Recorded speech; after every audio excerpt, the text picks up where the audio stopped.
Just real quick Yeah, on yeah. Putin. What's your take on that? And then we'll move on to So, I mean, Alexander Dugin he has a great work, Putin versus Putin. So the first 10 years, 2000 to 2010, he's going to NATO meetings. Okay. One of the most famous speeches was the Munich Security Council, which was a NATO meeting. He's going to NATO meetings. He wants to join NATO.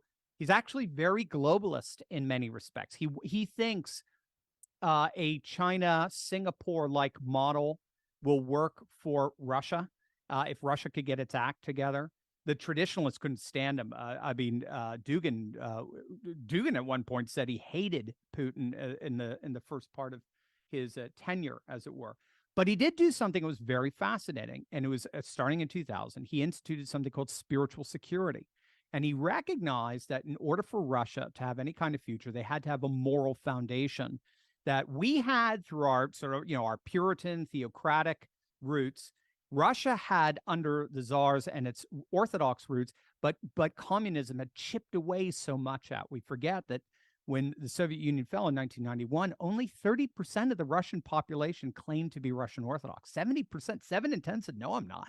They almost wiped this Orthodox identity off the map for Russia. Today, it's the opposite. Today, it's almost 80% now say they're Russian Orthodox. It's been extraordinary revival. The Journal for the Scientific Study of Religion did a 2012, very extensive study in 2012, fascinating paper that concluded that Russia was indeed going through a bona fide Christian revival. And interestingly enough, they looked at Christian views of politics. Do you think the church should influence politics? The vast majority, 70% or so, said absolutely. So they said, this is amazing. This is even more than Americans in that sense. So he believed that revitalizing the church was necessary for a moral foundation. Totally pragmatic from what we can see. It's not like he was a Billy Graham or Franklin Graham or anything like that. So they instituted something called spiritual security, where all of their national security policies need to take into consideration the moral and spiritual culture of Russia. And that's when he started, it seems, to rethink globalism, because he started to see the adverse effects of globalism, its anti-cultural, anti-religious effects through disembedding, dislodging political, cultural decision-making from the parish level, as it were, and recalibrating it at the elite, transcultural, trans-religious level, and so on. And then all the problems he had with NATO inviting Georgia and Ukraine into their fold after he explicitly told them in 2007, if I recall, you cannot do this. We see this as an existential threat. The movement of NATO towards Russia is going to provoke a response from us. Blah blah blah. John Mearsheimer talks about that. Even Henry Kissinger was warning against that. And around 2010, 2012, it was when he ran for the third term as president.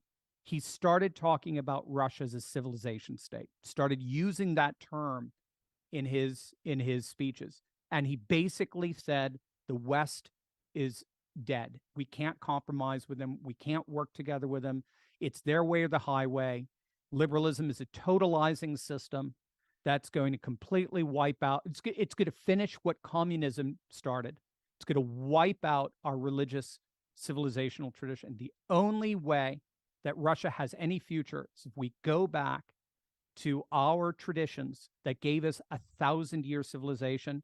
And if we do that, we'll have another 1,000-year civilization. For lack of a better term, he seems to have a very real cultural conversion. And that's when the church and the state literally begin forming a symphonia.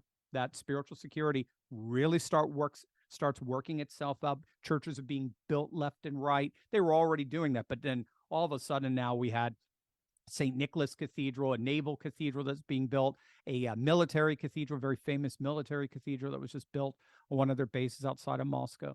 And he began to speak in distinctively Russian neo-Orthodox, not the theology, neo-Orthodox and Orthodox Christian civilizational terms. And there's just no way around it. Say what you want about the guy. Say, I don't like how he runs, blah, blah.